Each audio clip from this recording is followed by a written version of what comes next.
If you felt the tremor under the surface of midlife, the tension, the distance, the sudden unraveling of long-held relationships, you're not imagining things. There is a surge in what the world is now calling menodivorce, and it isn't because people are failing. It is because biology is rewriting the rules. In this week's episode of Reproductive Rebel, I am joined by the incredible Alyx Coble-Frakes, and we explore how hormonal shifts in both men and women change everything. Identity, intimacy, emotional regulation, communication, even the stories we tell about who we're allowed to become.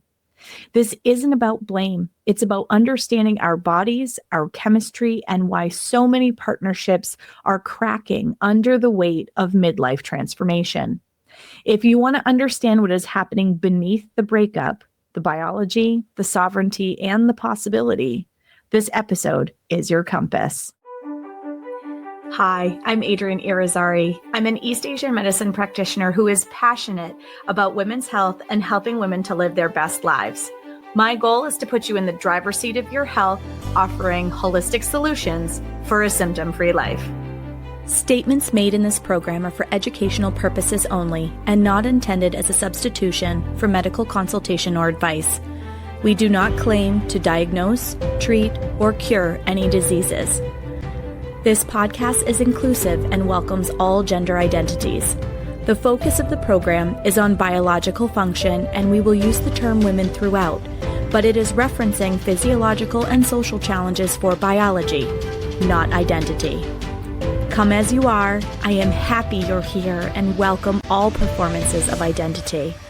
I hope you find something helpful in this show.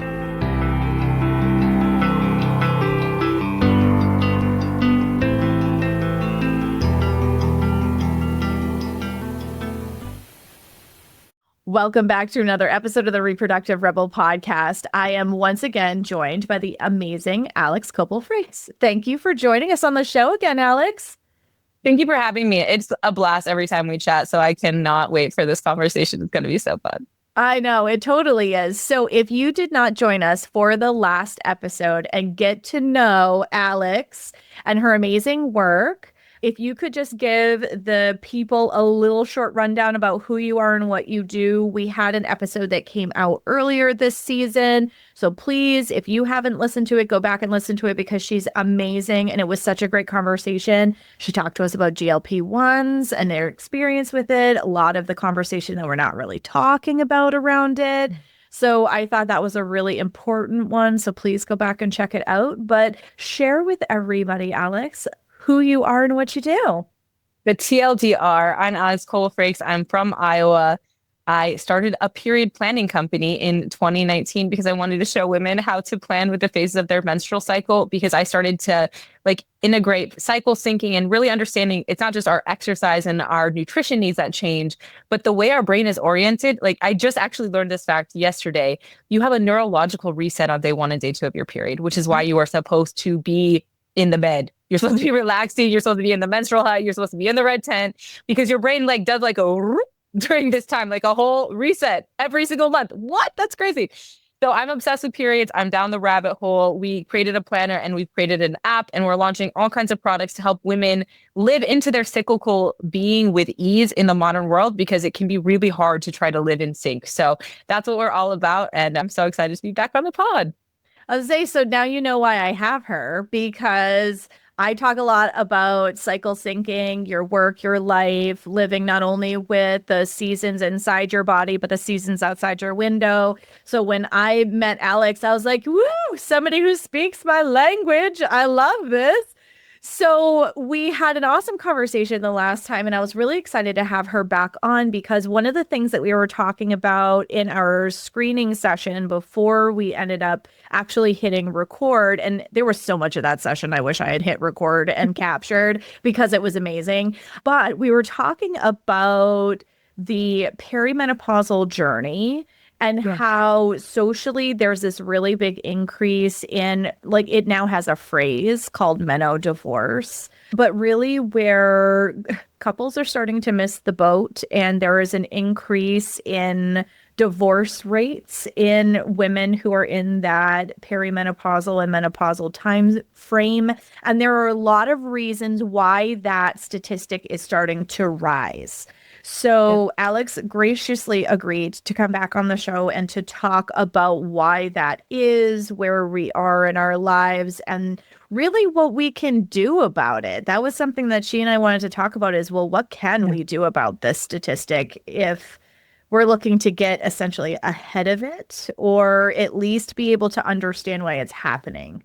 Yeah, there's so much here. And I loved the term when I first heard it. It actually kind of cracked me up because I started to hear about it and people are like, oh, women are just crazy. That's why, because their hormones are going crazy during perimenopause. And what I know about the hormones, what I know about human behavior, what I know about watching these patterns over the last decade is that women are actually gaining more clarity about themselves during perimenopause. And so we used to think that you weren't going to like the whole confusion. So like maybe let's start there. Perimenopause is that time of your life. And it's typically now they're seeing from about anywhere in like your mid 30s all the way through 50s. And it's just a change of your cycle. So you had your predictable cycle maybe after you had kids or before you had kids, where it's pretty consistent. And then things start to change because you're kind of, the shop's closing down. You're going to the other side of this because, and I want to highlight this right at the top, women, we're one of 5 species that have a menopause on the planet. And it is because women clearly have a biological role after their fertility is no longer viable. That's something that's like really important to think about. It's like we are biologically set up to do stuff after we're done having kids and men are not. Yes, we are here to share wisdom.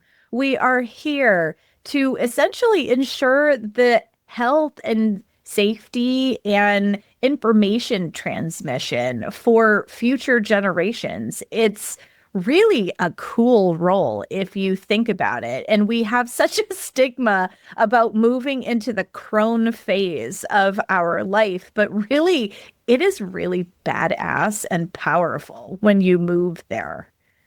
Yeah. And like in the US, we don't have elders, right? We have elderly. And when we refuse to see the wisdom that older people can pass down to us, we lose out on it. And this is particularly true with how we see women. So I love, like, let's take the conversation now from the hormonal side. So when women are going through their cyclical life, because of the way all of these different hormones impact our brain, when we're in the first half of our cycle, we have a lot more pro-social hormones. Estrogen is a pro-social. It increases our verbal fluency. It makes us think about other people's feelings. It makes us more reactive to our environment. It is literally a hormone that is wired for social connection during the first half. Now, during the second half, and the reason our body does this is like low-key, we just want to get knocked up, right? Our body wants to have a baby in this time. It wants to pass on our genetic material. Even if our human brain does not want to do that, our body's like, let's make more people. That's like our whole goal here is to pass on, to proliferate the species, right? But even if you in the modern world don't think that, your body sure does. It sure does think that. So we have this very pro-social because our body wants to get pregnant.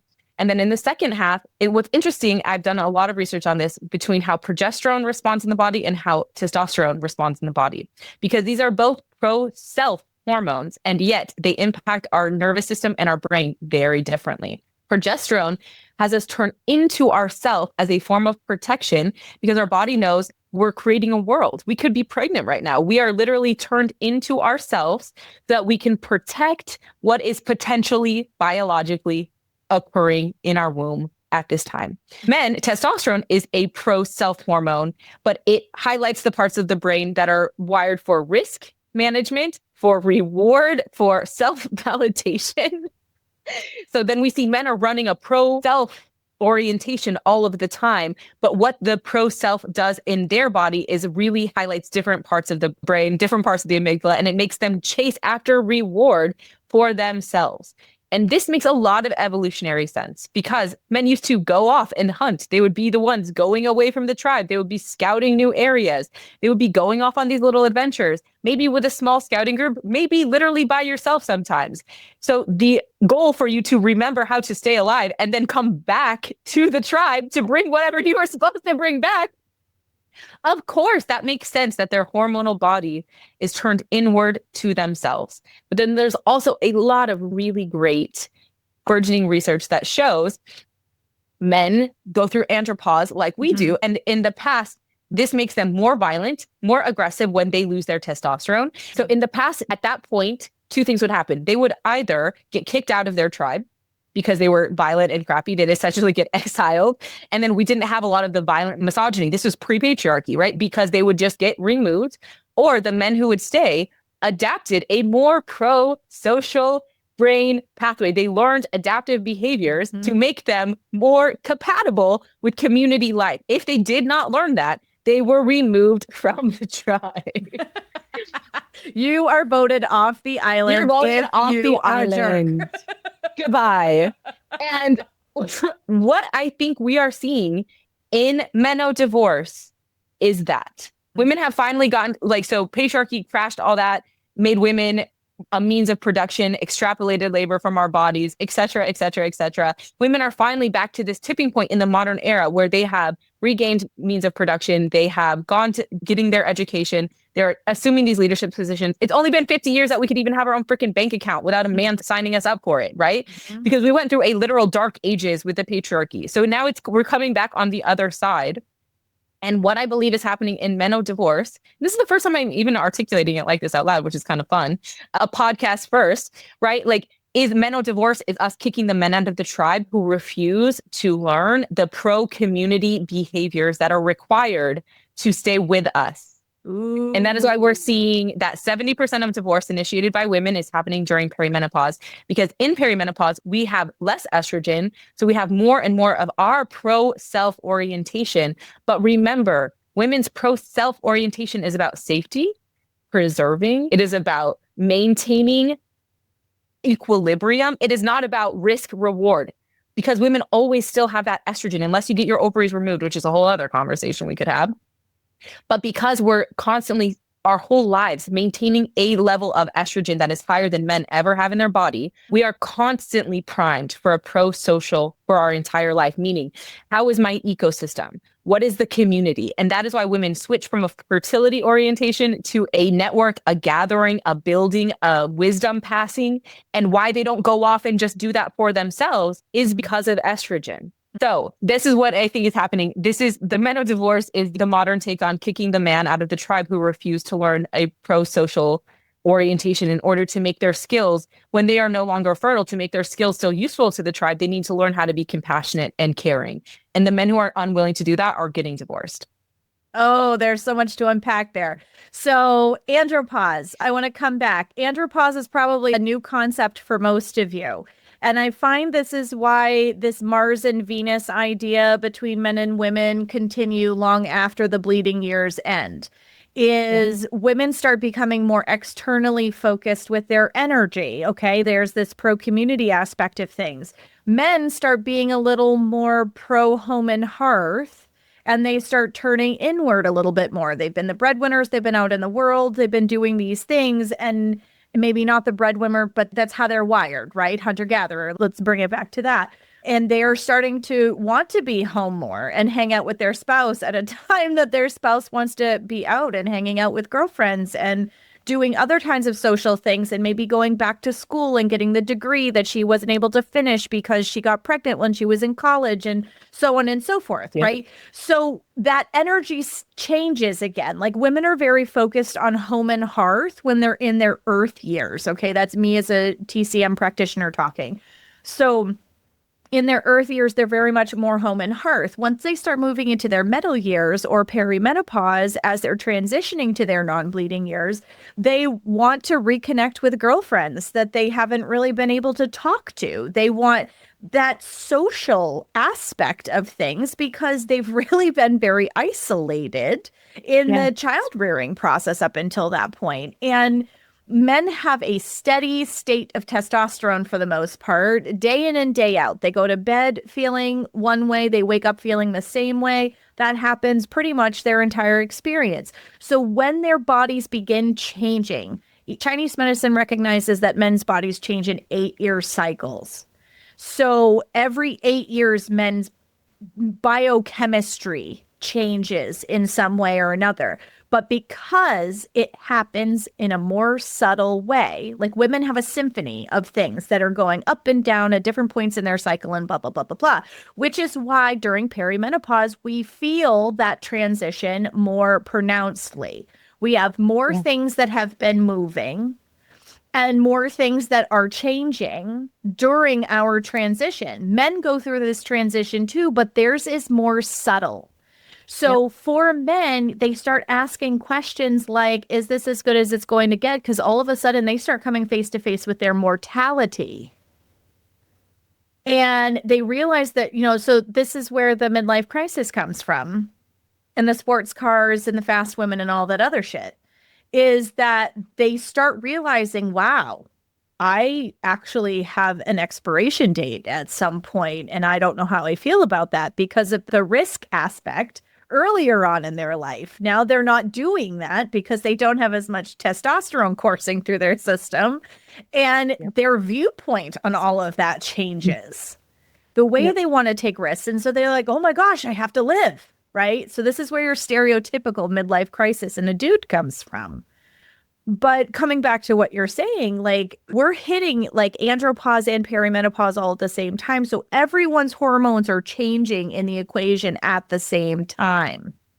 And I think that's really important to highlight because we focus on perimenopause. Yeah, that can be don't even want to use the word disruptive. I mean, disruptive in terms of we're not allowing things to remain status quo, but not in terms of this being a bad thing in a person's life, because you're stepping into more alignment with your heart knowing and your essence self and giving way less of a shit when anybody else thinks about you and your truth. That is a really powerful, unshakable place to be. Powerful women are scary. Okay, this is why people are like perimenopause. Oh God, this is going to be so awful. Like, I'm here for it, man. I'm in it. I'm in it. And it's great. It's welcome to the fucking club. Let's go, Bob. Like, it's not. The things that make it horrible are the lack of information, the not knowing. And that is very intentional. It is super duper intentional because if women are so burnt, like under patriarchy, right? This is not about any of our individual husbands. Like this isn't happening on the micro level. This is at a systems level.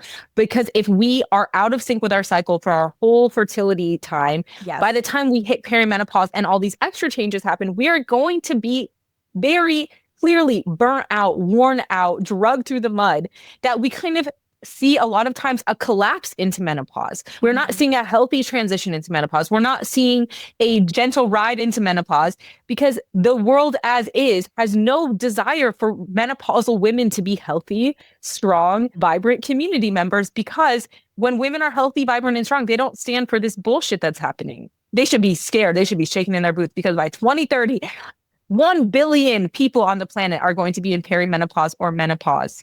Yeah. 1 out of every 8 humans is going to be. So if we teach them how to harness this rage they've earned and get healthy again, we can save the planet. And the system wants to exist as it is because it benefits a few powerful men. So even most of the men we know are not benefiting from this. We are all getting screwed over by this system that is using our biology against us and extracting as much labor from us as it can during those peak years so that we are too broken to do anything about it by the time we've reached our mature brain state where we could actually have the capacity and the fortitude to do something. This is not a bug, y'all. This is the feature. It was set up like this on purpose. Yes. Well, and I think that it's also really important too that some of where this symptomaticness comes from is a suppression of voice. Okay. Yes. This is why I swear for emphasis and clarity on this fucking show, because we often, as women, hold our tongue, bite our tongue, swallow what it is that's coming up that needs to be spoken through in order to keep other people comfortable. Yay, estrogen. Okay. So when you are an estrogen dominant human, you can soften things for the good of people, but only to a point. You are jamming energy. Okay. Emotions are energy in motion. You are jamming that shit down into your system. And you will eventually, like, there's only so much energy that you can drive into that spring before the spring is going to spring back out of the box. The lid is going to blow off. And that's where a lot of these rage and explosive kinds of symptoms that people are like, I was fine. And then all of a sudden it felt like my body was betraying me. No, she's yelling at you because you have spent so many years not listening to her whisper to you. Like, please, I need you now. Now. Yes, it is urgent. Help me now. And if you have been dulling your shine, muting your voice in relationships that are not aligned, okay? I'm saying this for people who are uncomfortable with the fact, and this is going to make some people squirm, and I know it is, that you know you're in a relationship that isn't healthy for you. By the time you get to perimenopause, you are not going to have any threshold for tolerance for that bullshit anymore. You're not. Yeah. You're simply not going to have the energy to try to jam it down into the box anymore. And it comes seemingly out of, and I'm going to use air quotes, left field for the men in your life. Because I remember my father a few years ago was just like, man, you're getting outspoken in your old age. And I said, thank you for noticing. Because I'm healthier now than I have ever been. Because the sickest years of my life were when I was dulling my shine and muting my voice and trying to make everybody else around me comfortable and happy. And now I'm old and I don't give a shit. And that is so freeing. So freeing. We get a little taste of what men have been doing the whole time. I'm like, I can see why you guys were doing it. You know, I can see why. I can see why. There's a lot of comfort here. But the difference, again, is like when we look at like the overall system is that men do that kind of advocacy almost entirely for themselves. And women are doing that in a frame of mind that is like for their children and for their community and for their heart fire, I think you called it. I really love that, right? It's just like, because of that, we get to turn outward. But when we don't have as much of that estrogen, we can tell the truth and we can be more firm while still being community minded, which is why women are so incredible. And I'm like obsessed with us. Like, how cool is that? Like, that's so, so cool.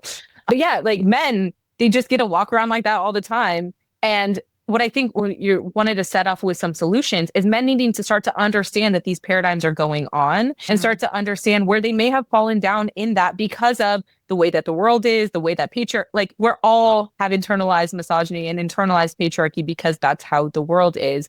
But we can start to come together and undo it, but you have to listen to the woman in your life before it is at the point where it's too late. So like I've been pitching this book concept, right? And the book that I'm working on, an agent got back to me and was like, this is so fun. I really love this concept. And honestly, if my husband leaves his oatmeal bowl in the sink one more time, I'm going to divorce him.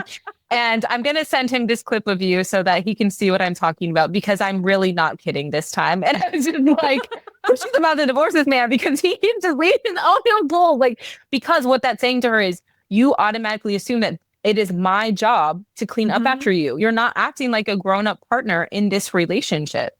Yes. I had a client a few years ago who started with me and was like, I don't think I'm going through menopause yet, but I would like to work with you so that when I get to that point, she was in her early 50s, you know, when I get to that point, I would really like it to be a gentle transition and so on and so forth. And so I gave her my usual spiel about, you know, this is how you know, here are the energetic changes. You know, the Bao Mai is changing direction. And instead of having your energy go from your heart to your womb, it's now going from your womb to your heart. And so you're moving through the world with a heart-centered knowing and all of this type of stuff. And I was just like, and you're going to occasionally have what you think are irrational moments where something small that you've always done is going to really piss you off and you're not going to know why. And that's okay. And then, like, I saw her 30 days later and she goes, I think I'm in it. And I was like, what do you mean? And she goes, my husband, I go to bed before him. My husband has always left his shoes at the bottom of the stairs, and I take them upstairs with me when I go to bed every night. She goes, I've been doing it for 20 some odd years. She goes, and one night I took a look at those shoes and lost my shit. She said, I had this voice in the back of my head going, why are you freaking out right now? And then what was coming out of my mouth was, why am I the only one with two capable hands that can pick up these shoes and take them upstairs? You're a grown ass man. I am not the only capable person that can do this. And I am done picking up after you. And she went upstairs. She goes, I slammed my door and went, what the hell just happened? She's like, part of me felt totally justified getting that off my chest. And the other part of me started to cry. She goes, and then that was the part that like kind of stepped forward and came through. She goes, because I felt bad that I reacted that way. She goes, he just stood there completely bewildered. Like, what the heck is this woman going on about? And she goes, I just felt so angry and it came from my toes. But it comes from the fact that we spend decades of our life doing piles of invisible work.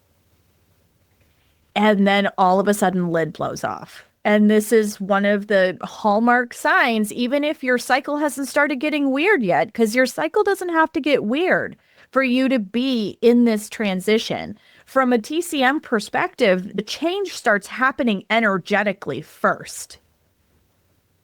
And then the cycle follows. And I've even heard for like neurodivergent people, they're thinking it's like, or even earlier, like, yes, like as early as men, like 30s. Probably starting the shift.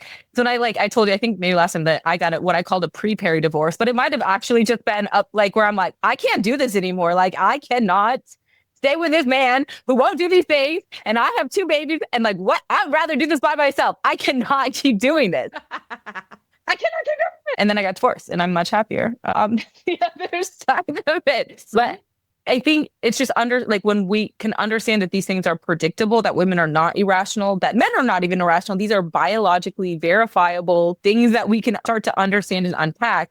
We can feel because I think the thing that feels jarring is when people feel taken off guard by them, when it feels like it is touching them. So thank God you had that conversation with her. She probably would have had you not prepped her for that, she would have had a much different self-reaction in that moment because she would have felt like a horrible person. Absolutely. She knew, okay, maybe that's not the delivery method. Maybe I could fine tune the delivery method, but the message, I was standing on business with that. Like I'm no longer available for being treated like this in this partnership. And that can give that partner an opportunity. So when we're having those, I think that's why having the baseline of tracking your cycle as early as you can and having your partner in those conversations will prepare you for, and will reduce the intensity of perimenopause.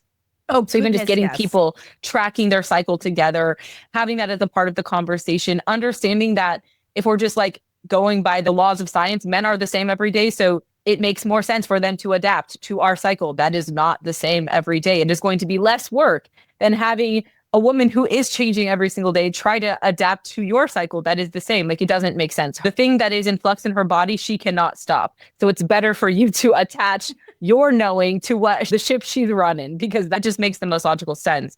But I think when people can have those conversations and they can start to talk honestly about these things, then we can understand, why are we having these moments? We can bring in some humor and some lightness, and we can work to, because just like what you're saying, why we are seeing this collapse right now in the modern world is that piece overlaid is the invisible labor.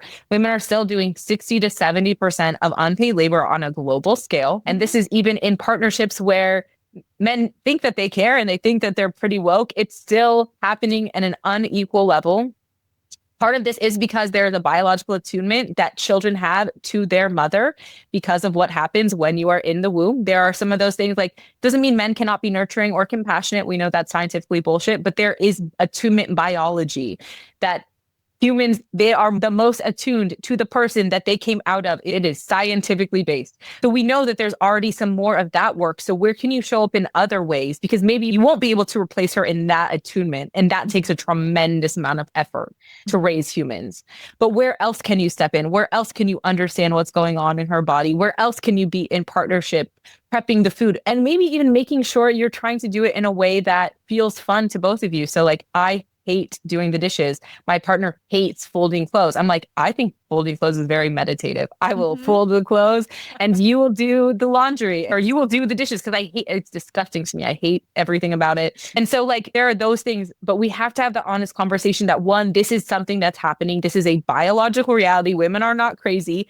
These are things that are going on in their body. And then two, how do we want to solve for this in a way that makes our partnership feel equitable? And if we're not solving that, you are no longer being a good member, a steward of the health ecosystem, and you will be removed from the tribe during perimenopause, more than likely. Or you'll just keep suffering in silence. Like that's the other alternative. We weren't seeing this happen with our grandparents or our parents' generation. They were just staying dangerously, toxically, unhappily married to each other for 50 years and calling that success. And having breast cancer and having closeted drinking problems and taking medication. Like if you look at some of the ads from like the 1950s, early 60s, where they're Horrific. advertising taking things like lithium in order to be able to deal with your day to day, like all of this shit was happening. But what was Always been happening is happening. nobody was talking about it. It was expected to be in your home, really in the quiet annals of your own brain. You weren't even encouraged to have these conversations with your partner.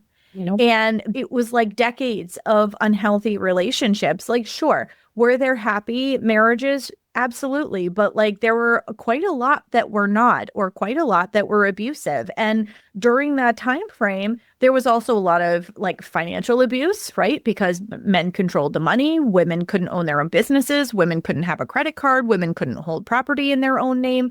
And I felt like with my generation, because Title IX went through, there was a huge amount of pressure that your mom wasn't able to go to college. You need to go on her behalf and on your own behalf. Like there was a huge amount of pressure to go to college. And it wasn't that I wasn't college bound anyway, but in some ways I felt like I had to do it for like all the women in my family. And then when I got my master's degree, it was like I had landed on a completely different planet because that definitely had not. I was a first gen college student, and then to have a master's degree was like revolutionary in my family. But there were conversations that were starting to happen finally during that time frame. But honest to God, it has taken until 2025 where we're now openly having these conversations and we're looking at a political level at a bunch of our freedoms being rolled back like all at the same time. It's a really weird period in history. And I think these kinds of conversations that Alyx and I are having and raising awareness around what is happening in bodies and creating education around what is going on in a cycle. When is day one? How do you plan your life with your cycle? And this is something that Alyx and I both do in our own ways in our work. It is critically important because you maintain body sovereignty when you know how to drive your own bus. And that is a really big issue that we are seeing today, because that's where, when things are happening at a policy level, people feel very powerless. Yes, they really do. And this is why I talk a lot about, like, we cannot wait for our politicians to get their heads out of their asses. We cannot wait for men to give us the right to go find the cures for ourselves. I made a video about it yesterday. It was like I think we might have talked about it on our last video too. Like the 1900s, there was that concerted effort to wipe out midwives, to make it illegal, and these were the women who knew about perimenopause. So we can see the clear, crisp decline of this knowledge when we were severed from that sovereignty in the early 1900s, how that's impacted all of our mothers, our grandmothers over the last couple hundred years, right? Yeah. 125-ish years. Somewhere around there, we've seen the impact and now we're clawing it back. So we cannot wait for our politicians to make a change. And they're about to get Menodivorce. We're about to start booting them off of the island, just like we are doing with our husbands. All these politicians are about to get #Menodivorce because we're like, we can't keep dealing with these people who are so stupid and ignorant about our bodies, making all the laws about ourselves. So while we're still getting all pissed off about that, what we can do in the meantime is like How do you bring it back to the community level? How can you reach out to a woman who you know who's been through menopause and ask her for advice? How can you talk to your younger daughters about what you're experiencing in your midlife? We have to be rebellious in the way we gather ourselves, the way we create conversation among ourselves, the way we're unapologetic about reaching for our care, because we cannot wait for these old ass men to get their heads out of their asses because they just have no desire to do that. They don't care. They don't care. Because it doesn't affect them. Nope. They're not community centric. They're not community centric. And the women in there right now, most of them got in there by completely betraying themselves, by completely betraying their own body, by completely betraying their natural rhythm. So we can't count on them as allies either. We have to count on ourselves and then eventually elect new leaders who understand some of this nuance. But while we're waiting on that, it's like, who are we letting into our own villages? Who are we really allowing in our circles? Having that tough conversation with yourself if your relationship sucks. It's not going to get better if they're not putting in any work, right? So like we have to have those clear conversations with women gathered in circle, because I know we can right the ship. We really can. Women are incredible, magical creatures. We can do everything, but we have to have those conversations with each other and recognize that these are completely normal things and we deserve to be supported through these major life transitions. And not band-aided through them. Nope. Because we're seeing a lot with like GLP-1s and HRT, so hormone replacement therapy, which is like to soften the experience of this transition and to soften the symptoms that come with it. And the thing is like, we're not meant to do that. I mean, is there always an outlier, right? The small portion of the population that needs to be on a bioidentical, okay, fine. But like the fact that it's being marketed as the save all, but what it really is doing is only delaying a transition that is naturally supposed to take place in your body. And this transition makes you powerful, not powerless. Your body is not betraying you. It is communicating with you. Yes.